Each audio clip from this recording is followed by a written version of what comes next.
ಅದಕ್ಕೆ ಹಾಕೊಂಡೆ. ಇದು ಇಷ್ಟ ಇಲ್ಲ ಅಂದ್ರೆ ಹೇಳು, ಬೇರೆದ್ ಹಾಕೋತೀನಿ. ರೀ, ನಿಮಗ್ ತಲೆ ಕೆಟ್ಟಿದ್ಯಾ? ನಾವ್ ಹೋಗ್ತಾ ಇರೋದು ತಾರಕ್ ಮದ್ವೆ ರಿಜಿಸ್ಟ್ರೇಷನ್ಗೆ, ನಿಮಗ್ ಮದ್ವೆ ಮಾಡೋದಕ್ಕಲ್ಲ. ಒಳ್ಳೆ ಹಿಂಗ ತಿಂದು ಮಂಗನ್ ತರ ಆಡ್ತಿದ್ದೀರಲ್ಲ. ಬಾವಾ, ಸುಮ್ನೆ ಓವರ್ ಬಿಲ್ಡಪ್ ತಗೊಂಡು ಅಕ್ಕನ ಕೈಲಿ ಬೈಸ್ಕೊಳ್ತಿದ್ದೀರಾ. ಅಲ್ಲ, ಹೊರಗಡೆ ಹೋಗ್ತಾ ಇದ್ದೀವಿ, ರಾಜೇಶ್ವರಿ ಅವರ ಅಳಿಯ ಚೆನ್ನಾಗಿ ಕಾಣ್ಬೇಕಲ್ಲ, ಅದಕ್ಕೆ ಹ್ಯಾಂಡ್ಸಮ್ ಆಗಿ ರೆಡಿ ಆಗಿದ್ದೀನಿ. ನಿಮ್ಮ ಅಕ್ಕ ನೋಡಿದ್ರೆ ಮೊಸರಲ್ಲಿ ಕಲ್ಲಂಗಡಿ ಕ್ಯೂಸ್ತಿದ್ದಾಳೆ. ನಾವೀಗ ಹೋಗ್ತಾ ಇರೋ ವಿಷಯ ನಮ್ಗೆ ಮತ್ತೆ ಡ್ಯಾಡಿಗೆ ಬಿಟ್ರೆ ಇನ್ಯಾರಿಗೂ ಗೊತ್ತಿಲ್ಲ. ನೀವ್ ನೋಡಿದ್ರೆ ಊರಿಗೆಲ್ಲ ಗೊತ್ತಾಗೋ ತರ ಮಾಡ್ತಿದ್ದೀರಲ್ಲ. ಓಹ್, ರಿಜಿಸ್ಟ್ರೇಷನ್ ಆಗೋ ಖುಷಿಯಲ್ಲಿ ಮರ್ತೇ ಬಿಟ್ಟಿದೆ. ಅಂದಾಗೆ ನಮ್ಮೆಲ್ರಿಗೂ ರೆಡಿ ಆಗು ಅಂತ ಹೇಳಿ ಎಲ್ಲಿ ಮಾವನೇ ಕಾಣ್ತಿಲ್ಲ.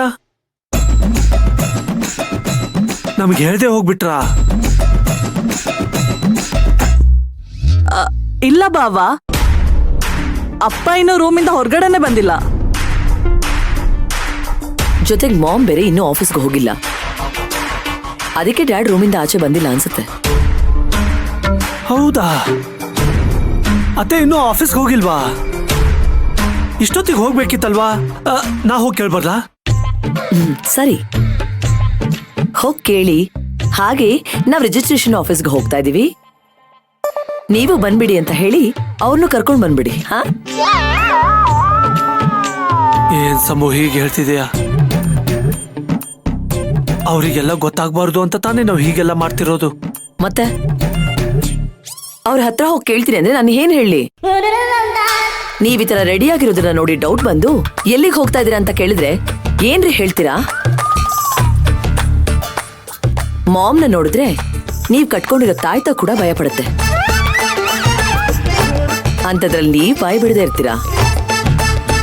ಈಗ ಸುಮ್ನೆ ಬಾಯಿ ಮುಚ್ಕೊಂಡು ಕೂತ್ಕೊಳ್ಳಿ. ಮಾಮ್ ಹೋದ್ಮೇಲೆ ನಾವ್ ಹೋದ್ರಾಯ್ತು. ಸಂಭವ್, ನನ್ ಶಾರ್ಪ್ ಮೈಂಡ್ಗೆ ಒಂದು ಬ್ರಿಲಿಯಂಟ್ ಐಡಿಯಾ ಹೊಳಿತಾ ಇದೆ. ಅದೇ ಹೇಳ ಬಾವಾ, ನೀವು ಬ್ರಿಲಿಯಂಟ್ ಐಡಿಯಾ ಅಂತ ಹೇಳ್ದಾಗೆಲ್ಲ ತೋಪೆ ಹೊಡೆದಿದೆ. ಸೊ ದಯವಿಟ್ಟು ಹೇಳ್ಬೇಡಿ. ನೀನ್ ಸುಮ್ನಿರಮ್ಮ. ನಿಮ್ಮ ಅಕ್ಕ ಈ ಐಡಿಯಾನ ಒಪ್ಕೊಂಡ್ರೆ ಖಂಡಿತ ವರ್ಕೌಟ್ ಆಗುತ್ತೆ. ಏನದು? ಹೇಗಿದ್ರು ತಾರಕ್ ಮದುವೆ ರಿಜಿಸ್ಟ್ರೇಷನ್ ಮಾಡಿಸ್ತಿದ್ದಾರೆ. ನಮ್ಮ ಮದುವೆ ರಿಜಿಸ್ಟ್ರೇಷನ್ ಮಾಡಿಸ್ಬಿಡೋನ್ವಾ? ಇದು ಬ್ರಿಲಿಯಂಟ್ ಐಡಿಯಾ. ಇಂಥ ಕಿತ್ತೋಗಿರೋ ಐಡಿಯಾಗಳೆಲ್ಲ ನಿಮ್ಗೆ ಹೊಳೆಯೋದು ಅನ್ಸುತ್ತೆ. ಅಲ್ಲ ಸಬು, ಒಂದೊಂದ್ಸಲ ನನ್ನ ಫ್ಯೂಚರ್ ನೆನೆಸ್ಕೊಂಡ್ರೆ ತುಂಬಾ ಭಯ ಆಗುತ್ತೆ. ಒಂದ್ ವೇಳೆ ಈ ಆಸ್ತಿ ಎಲ್ಲ ನಿಂಗೆ ಸೇರ್ತು ಅನ್ಕೋ, ಆಮೇಲೆ ನೀ ನನ್ಗೆ ಬಿಟ್ಟು ದೂರ ಹೋದ್ರೆ? ಅದಕ್ಕೆ ಹೀಗೆ ಹೇಳ್ದೆ. ಈಗ ನಾನು ನಿಮ್ಮನ್ನ ಬಿಟ್ಟು ಹೋಗ್ತಾ ಇದ್ದೀನಿ ಅಂತ ಯಾವಾಗ ಹೇಳ್ದೆ? ನಾನ್ ನಿಮ್ಮನ್ನ ಬಿಟ್ಟು ಹೋಗೋದಾಗಿದ್ದಿದ್ರೆ ನನ್ನ ಪ್ಲಾನಲ್ಲಿ ನಿಮ್ಮನ್ನ ಸೇರ್ಸ್ಕೊತಾನೆ ಇರ್ಲಿಲ್ಲ. ನೋಡಿ, ಈ ಆಸ್ತಿ ಎಲ್ಲ ನನ್ನ ಪಾಲಿಗೆ ಬಂದ್ಮೇಲೆ ಅದೆಲ್ಲ ನಿಮ್ದೇ ತಾನೇ?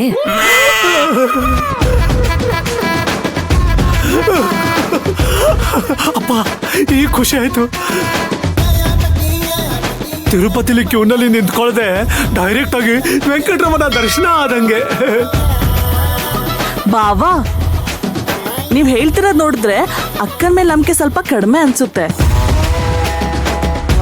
ಅದಕ್ಕೆ ಎಲ್ಲ ವಿಷಯದಲ್ಲೂ ಅವಳ ಮೇಲೆ ಸ್ವಲ್ಪ ಡೌಟ್ ಪಡ್ತಾ ಇರ್ತೀರಾ.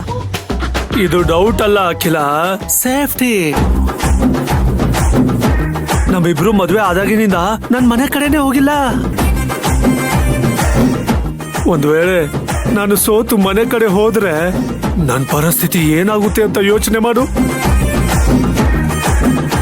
ದುಡ್ಡಿದೆ ಅಂತ ಹೆಂಡತಿ ಕಡೆ ಹೋದ, ಈಗೆಲ್ಲ ಕಳ್ಕೊಂಡ್ಮೇಲೆ ವಾಪಸ್ ಬಂದ ಅಂತ ಹೇಳಲ್ವಾ? ಅದಕ್ಕೆ ನನ್ನ ಸೇಫ್ಟಿಗೆ ಕ್ಲಿಯರಿಟಿ ಮಾಡ್ಕೊಂಡೆ ಅಷ್ಟೇ. ಆದ್ರೆ ನಂಗೆ ಚೆನ್ನಾಗಿ ಗೊತ್ತು ನಿಮ್ಮಕ್ಕ ನಂದು ಯಾವತ್ತೂ ಕೈ ಬಿಡಲ್ಲ ಅಂತ. ನೋಡಿ, ಈಗ ನೀವು ಬಾಯಿ ಮುಚ್ಕೊಂಡು ಕೂತ್ಕೊಳ್ಳಿಲ್ಲ ಅಂದ್ರೆ ನಿಮ್ಮ ಬಾಯಿ ಮೇಲೆ ಬರೆ ಹಾಕ್ಬೇಕಾಗತ್ತೆ.